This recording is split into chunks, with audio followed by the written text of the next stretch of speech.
where we unpacked how product marketing, positioning, and go-to-market strategy help drive real revenue impact. I'm your host, Josh Porter, founder of Thunderwolf Consulting, where I help AI scale-ups turn complex products into clear, differentiated stories that help sales team actually execute.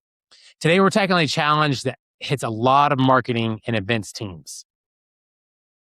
You find you can fill a room, you hit your registration numbers, and you still walk away with no idea what actually happened. To help us unpack that, today I'm joined by Nick Fugaro. Nick is the co-founder and CEO of Vivastream, an event intelligence platform that helps marketing, sales, and event teams turn scattered engagement data from mobile apps to registration systems to social channels and on-site polls into a single actionable view of attendee behavior. It was named one of the fastest growing companies in the Northeast region by Inc. Before founding Vivastream, Nick spent years in media and business development, including a run at Atlassian Corporation, focused on strategic partnerships and digital sales. He's helped brands like Atlassian replace generic post-event follow-up with personalized engagement reports, driving content engagement increases north of 1,000%, which is a lot. Woo! Nick is a recognized voice in the events and marketing world, contributing to outlets like the Trade Show News Network and speaking at industry gatherings, including the Corporate Events Marketing Association Summit. Nick, welcome to the show. Hey, great to be here. It's very fun. Thanks, Josh. You bet. All right, well, let's start a question that probably keeps a lot of event marketers up at night. Why does knowing who showed up tell a company almost nothing about what those people actually cared about? Yeah, all right. Let's take me as an example here. Let's say I attend an event and the event organizer's like, oh, great. We have Nick Fugaro, the CEO of Vivastream. He showed up at our event. Oh my gosh, isn't that awesome? Yay. I got on a plane. I went to the conference center and they're so happy about that. But big deal, right? Nick was there. That's great. Yeah. But isn't it actually more valuable to know what I did once I got there? Like what sessions I went to, what products I received demos on, how I answered survey questions, or how I engaged with, meeting people or the sponsors that were there. That is the difference, right? So that's the real value of that events can deliver for organizations. It's Totally. not just that Nick Fugaro attended the event. It's here are the products, the sessions. Here's what he did. That's the relevant factor. Absolutely. I think when you're doing marketing campaigns, and especially for AI founders and go-to-market leaders who are listening to this, when you know somebody's going to be in an event, yeah, that can be helpful information, but how much better information will it be if you're understanding what topics they're interested in, what Yes. sessions they're going to? That gives you so much more data to be able to target the people you're trying to reach. Yeah, post-event follow-up at events is often like this gray area. It's like this black hole. But if you know that Nick Fugaro really cared about AI because he went to all of these sessions and met with all these different organizations while he was there about AI, then that makes that sales follow-up much more relevant after the event. And that's the value, right? Absolutely. Absolutely. All right. Well, one term that really gets thrown around a lot is event data. What does that what does that actually mean, and why does so many companies misunderstand it? Yeah, so event data, various different ways to define it, but the way that I see it being defined often in our world is it's anything a human does at the event, right? So they register the event. So the registration system provides you with data, or they check in at the event, or they get their badge scanned when they walk into a session or visit a booth, or they do something on the mobile app. All of those different event technology vendors, and there are many of them implemented around events, they all capture event data, right? So the big challenge here is that it lives in a lot of different systems, right? It could live in Cvent in the registration system, or Captello in the badge scanning, or Qualtrics in the survey. But nothing's really pulled together that tells that attendee journey story. So the big challenge around event data is every technology is capturing data, and it just lives in these silos where it's thrown over the fence to the BI team to figure out, or let's just push it into Salesforce in our CRM system. And boy, oh boy, we did our job, event team. We got data and we put it somewhere. But that's not going to get it done. It really it's more than that. It's more than here's a report of what happened at the event and all of the different high level metrics. And that's what event data definition has been in the past. Mm-hmm. So event data has, to me, a bit of a negative connotation, right? Yeah. It's really about event intelligence, right? I'd love to ask or test, the millions and millions of people that are listening to this wonderful podcast. Can they answer the question? Can their organization answer the question, which of my customers have attended like 2 or 3 events over the last couple of years, and what products were they consistently interested in? Yes. Almost nobody can, right? Because it's hard. It's not easy to bring 6 systems of data together, map it all together, connect them, and then surface those insights. Yeah. Yeah. I like how you bring that up. Like event data can be very ethereal in some ways. It's like, all right, well, I've got some generic information, but I may not have any insights, meaning anything that I can actually do with that in some cases. And so what you're proposing and with your particular platform is being able to kind of aggregate that so that you can translate to insights of things that you can actually do, actionable things. That's exactly it. It's more than just aggregating. It's surfacing up that intelligence. Yeah. Right? That's the key. Because look, salespeople are not going to spend 20, 30 minutes looking at different spreadsheets, trying to map things together. They're just not. Totally. Yeah. And event marketers, they do a great job of putting out events. But guess what? They're not data scientists. Yeah. That's not their gig, man. They want to put together events. Yes. Yeah, everyone has BI teams and analytics teams. And look, I get it. But event data is different. It's all in different formats. It's all structured differently. It comes from many different partners. It's just a different beast. And that's why data is like event data is like, more event data. But wow, if you can give me event intelligence or event insights, hey, now I can do my job. Yeah, absolutely. Yeah, that makes sense. Yeah, because then you're able to, especially for salespeople or marketing people, you're able to target and understand who you're trying to reach a bit better. So I could totally see how that'll help. All right. So next question is you've worked with a lot of companies to try to bridge the gap between data that they collected and the decisions they actually make. So where does the breakdown most commonly happen between capturing event data and then putting it to use? I don't think there's a breakdown in the capture part of it, right? Most of the technologies out there, the reg systems, the mobile systems, the survey systems, the scanning systems, whatever it might be, they capture data really well. That's not the problem. Where the breakage happens, it's the handoff, right? Where does it go? It's coming from all these different sources. It's messy. It's hard to map together and create that attendee journey to show what behavioral information is important. So the breakage really occurs in that handoff. So I see it typically in a few different places, right? A lot of it starts with like timing. The event ends. The salespeople are chomping and want this data ASAP. Yeah. Right. But because it's all messy and it's all over the place and it's a lot of different partners, it takes weeks for organizations to provide that insight to their stakeholders.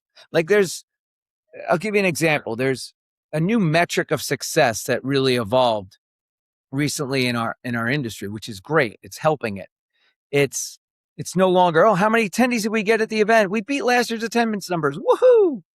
It's like the event team has a metric of, hey, you need to provide relevant information to our sales team and our marketing team within 5 days after the event, or else you don't hit your metric bonus. Interesting. Okay. Right? Because you have to make it easier, event teams, so the sales team can follow up while those engagement and those leads are hot. So we see SLAs being formed as a metric. Like one Fortune 1000 company, they had 68% follow up last year of after the event, post-event follow-up from their sales team. They said, that's not good enough. Can't be, it's got to be 85%. So they worked well with teams that have now made that possible to get relevant information faster to sales reps through Slack notifications, through proactively pushing Slack notifications, or using AI to help create and craft email based on someone's engagement from that event. And they saw this Fortune 1000 had a 85% goal. They saw that jump in 1 year's time to 92%. Oh, nice. So the timing is a big aspect of how to get that faster to teams that need it. And it's also like the format too. How is a rep going? I mean, reps aren't going to, we talked about it. They're not going to open spreadsheets. They're not going to figure out what person. They're not going to do it. They're not going to spend 20 minutes of work per lead if they have 200 leads. Right. It's not going to happen. So if you can leverage technology to Teams message, Slack message, or visualize that easily in an automated way within their CRM system, and to make it visual and easy, that's going to get the job done. Totally. Right. So, and a lot of it has to do with also, getting people on the same page before the event. Yeah. Alignment. What does each stakeholder need to see? What does each audience want to know? I don't want just that data to live with the events team. It needs to distribute to all different groups, because the reality that I see in this industry is AI is changing the way that digital works now. We don't know we're always talking to an individual person when we're communicating digitally, right? Through LinkedIn or through email. We don't know. Now, events, I believe, I'm bullish on this, are that source of truth where you're going to meet people in person. So it's even more important to understand what these people did and to get over that breakage of that event data and put it to use, because you have an opportunity to see these people. They're real people. You know what they're engaging around. Then that personal relationship begins, and that follow-up is even more important. Absolutely. Yeah, you're giving those salespeople exactly what they need when they need it, not more to cause confusion or any swirl. So I like this. Give it to them simply. So they need, look, I was a salesperson, still am, of course. They need big animal pictures, right? They need big animal. They don't want any clicks, looks, figuring out. No. No, I hear you. That's Tell me what products they have. Tell me what products they engage around the event. Tell me what products I need to talk to them about based on their behavior. I'm good. Show me that. Done. I don't want to do any work. I just want to see it. I like that. All right. Next, I want to talk a little bit about personalization. So sometimes the answer for these types of situations isn't collecting more data. It's doing something different with the data that you already have. Yeah. How do you know when generic post-event follow-up is quietly costing a company deals, and what changes when you personalize it? All right. Candidly, I think it's less about personalization and more about relevance, right? I don't think they're the same thing. Okay. Right? Personalization is like, Nick, thank you for attending our event. We'll see you next year. Right? That's personalization. To me, that does nothing, nada. Right? But where I think it's really around relevance, right? If I spend 2 days at an event and you have all of this data, right? You have a ton of data about me. Mm-hmm. Why don't you do with something that you mentioned earlier in the intro about me? But what we did was, why don't you create trip reports for these people? So Mm-hmm. every attendee, when they arrive home from that great 3-day, 4-day conference and event, they don't get the generic, personalized, Nick, thank you for attending. We had this many people and you were one of them. Yeah. What if it was something that said, hey, Nick, thank you for attending. Click here to see your own relevant trip report. And Mm-hmm. when you click this, it says, here are the topics you engaged around. Here are the sessions you went to. And based on your behavior, here's the relevant white papers around cybersecurity or AI that are important, that we think are important to you based on your behavior. It makes you, the attendee, feel heard, right? It makes you be seen. It's like, this Yeah. company gets me. I'm not Absolutely. going for this relevant or this Yeah. just personal. It's relevance. Yes. That's what I like works. that. Yeah, I like that. Relevance over personalization is, yeah, you can personalize some things, but Right. if it's relevant, then it's got to be, it's showing whoever it is that you're reaching out to that not only are you aware of them, but also what's important to them and what's going to be a good match for your company, for, for these particular, the AI founders that are listening to this. If you're able to be relevant to them through this type of event data, that's a huge leg up. Huge. And it's skipping like the entire step of that customer or prospect that attended the event, of reintroducing, like answering the same question. Why ask the questions if you already have the answers in the data? Yes, Right? exactly. Right. Exactly. Why ask them again? Like, So, it always bothers me when you are using some kind of customer service thing and you ask a few questions, blah, blah, blah, date of birth, and then that. They click you to yeah. somebody else. Date of birth, and then that. I just did that. Why do I Yeah, have to keep exactly. redoing it? Like, so if I attend an event, I don't want to tell you all the things I'm interested in. You should know it already. Yeah, totally. Absolutely.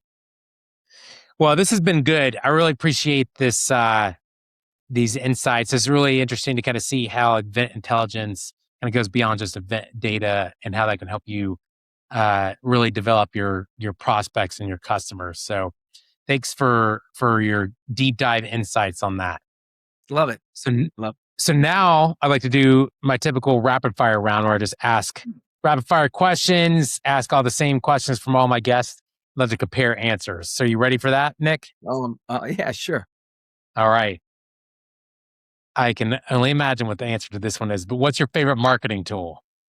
I'm gonna surprise you on this. My new favorite marketing tool is Claude. It's Claude, right? I am using Claude for a ton of different marketing, and I'm Interesting. loving it. Tell me more. Right? Yeah. So I'm using Claude That's to help me find relevant prospects. I'm using agents to do a lot of that um, BDR kind of work, so I don't have to hire a lot of these, you know, human beings essentially to go out and find relevant prospects for our company. I can Yep. use agents to do the same thing and have conversations and provide relevant information. And it's all automated. It's doing the things that I don't love to do. Yeah. That's So great. That's awesome. Claude has been my new Very cool. Yeah, favorite I'm mark. finding that's great. Yeah, Claude's awesome tool for sure. I'm finding that very helpful as well. Yep. So awesome. All right. Next question is what do you think the most underrated skill is in marketing? and even particularly event marketing. I don't know if this is a skill, but it's saying no. Let me explain it. Right, saying no. Right, it's the saying no. I mean, is like there's a tremendous amount of pressure for event marketers to always add more. Right, more Yeah. people, bigger events, more sessions, more Mm, sponsors, more mhm. content, more. Right, but the best event marketers are gatekeepers or editors. I don't know how you want to say it, but they're focused on finding just the relevant attendee types or customers or Right. prospects at that event, right? For your event, right? Yeah. And understanding the content that's going to help your stakeholders. Yep. So it's more isn't always better, right? Bigger Totally. events, you don't need 30,000 person events. You can have a bunch of smaller events with a more targeted group. Yep. And I think you drive a lot more value. Yeah, it totally makes sense. Yeah, I like that. And it goes back to what you're talking about in terms of relevance. Yep. So totally see that tie in. What do you think the biggest mistake is to avoid in marketing?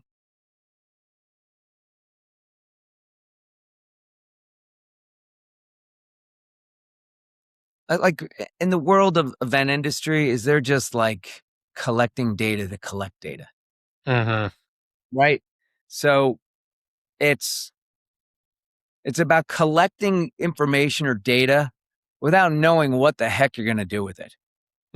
Right. So if you can be a little bit smarter about what data you really need to collect, what Yep. insights that you need to deliver Hmm. to a marketing team, a sales team, an account team, an executive team, a sponsor team, whatever it is, right?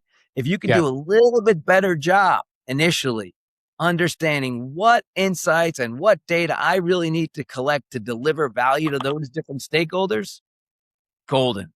The mistake is we look at all this data we have Yeah. and it just sits there in spreadsheets or it's thrown into a BI tool or a Yeah. data lake and nothing happens.